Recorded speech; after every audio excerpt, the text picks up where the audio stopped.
अस्सलामुअलैकुम। आप देख रहे हैं सबका पाकिस्तान न्यूज यूके। मैं हूं नायला भट्टी। आइए एक नजर देखते हैं आज की ये खबर।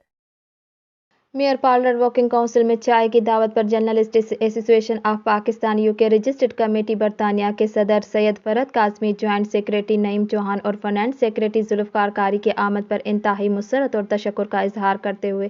मेयर वर्किंग राजा इलियास ने उन्हें और तमाम टीम को आइंदा वर्किंग की तारीखी शहर की तफसीली दौरा की दावत दी, जिसमें बरतानिया की पहली मस्जिद शाहजहां आलमगीर शोहरत याफ्ता मुर्तजिम कुरान मोहम्मद मार्का ड्योक पख्तिल की आखिरी आरामगाह और जंग के अजीम अव्वल दौर में मुसलमान फौजियों के कबूर और दीगर काबिल दीद मकामात शामिल हैं। सदर जेब बरतानिया सैयद फरहद काज़मी ने खसवी चाय और तफसीली मुलाकात पर मेयर राजा इलियास का जेब की तमाम टीम की तरफ से शुक्रिया अदा किया और एक बड़े वफद के साथ तफसील दौरा की दावत पर दोबारा आमद का यकीन दिलाया। उसके साथ साथ राजा इलियास के मीरपुर खास, आज़ाद कश्मीर, पाकिस्तान और बरतानिया में खुसूसी फलाई व समाजी खिदमात पर उन्हें खराज तहसीन पेश किया। वफद में शामिल मारूफ सहाफ़ियों नईम चौहान और जुल्फ़िकार कारी ने बरतानिया और पाकिस्तान में सहाफ़ती और फलाही कामों में हर मुमकिन असाअत और क़ुव्वत को इस्तेमाल करके मसाइल को हल करने पर गुफ्तगू की और इस सिलसिले में जीप और दीगर प्लेटफार्म के ज़रिए मुनज़्ज़म और मौसर इक़दामात के लाइहा अमल की ज़रूरत पर जोर दिया।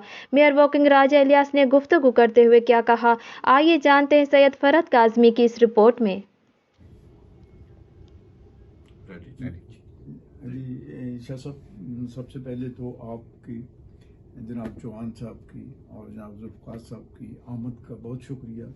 मैंने आपकी जर्नलिस्ट एसोसिएशन ऑफ पाकिस्तान के मतलब मैंने सुन रखा था। आप लोगों से मिल के मुझे खुशी भी हुई है और मैं ये तवक्को करता हूँ कि चूँकि आप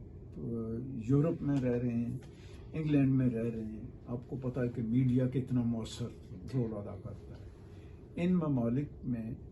ये हो नहीं सकता कि मीडिया के साथ कोई गलत बयानी करे और फिर वो जान छुड़ा ले। आप बोरिस जॉनसन का के सामने केस है, उसके बाद जब वो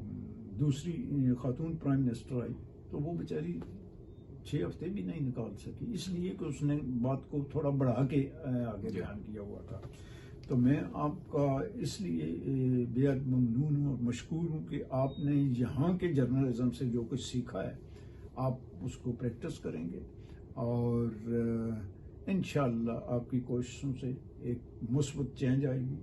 जिसके लिए हम सब जो है ना वो मुंतज़र भी हैं और चाहते भी हैं कि जर्नलिज्म में अच्छी रवायात के मालिक लोग, अच्छे किरदार के मालिक लोग, जो ताबे ज़मीर रह के काम करने वाले लोग हैं, वो लोग सामने आए। हमारे मुल्कों में तो वहाँ हमने देखा है कि वो उसके लिए एक टर्मिनोलॉजी इस्तेमाल की जाती है, लिफाफा साफ के पता नहीं क्या, उसने मुल्क का बेड़ा गर्क कर सही है। और मैं आपको सच्ची बात बताऊं कि मैंने इन मुख्तसर से 3-4 हफ्ते के दौरान देखा है कि वहाँ टेलीविज़न पे बैठे लोग जो है ना वो ये समझते हैं कि जी हम बड़ी होशियारी से या बड़ी अक्लमंदी से हम लोगों को गलत इंफॉर्मेशन जो दे रहे हैं और लोग शायद इसे सही समझ रहे होंगे, हालांकि हर आदमी, बाशऊर आदमी समझ रहा होता है कि वो कहाँ से बोल रहा है, क्या सच्चाई क्या है, किस तरह। तो ये हमारे मुल्क के लिए ये इस तरह की साफ सुथरी सहाफ़त और अच्छे किरदार के लोगों का इस फील्ड में होना बड़ा ज़रूरी है, क्योंकि ये जो कलम का तकद्दस है, इसको अगर कोई भी मलहूज़ ख़ातर नहीं रखेगा तो वो वक्ती तौर पे मुमकिन है कि उसके कुछ मफाद जो हैं वो बेहतर तरीके से हल हो रहे हों, लेकिन अगर आप ये समझें ना कि लोगों के दिलों में कोई वो इज़्ज़त बना सकेगा तो वो मुमकिन नहीं है। तो मैं आपके लिए दुआ गो भी हूँ, आपके साथियों के लिए दुआ गो हूँ कि अल्लाह पाक आपको इस वो मेरा ख्याल है फैज़ साहब का एक शेर है ना जी कि हम परवरिशे लो कलम करते रहेंगे, जो दिल पे गुजरती है वो रकम करते रहेंगे। आप सच्चाई का इज़हार करते जाएं और इंशाअल्लाह एक वक्त आएगा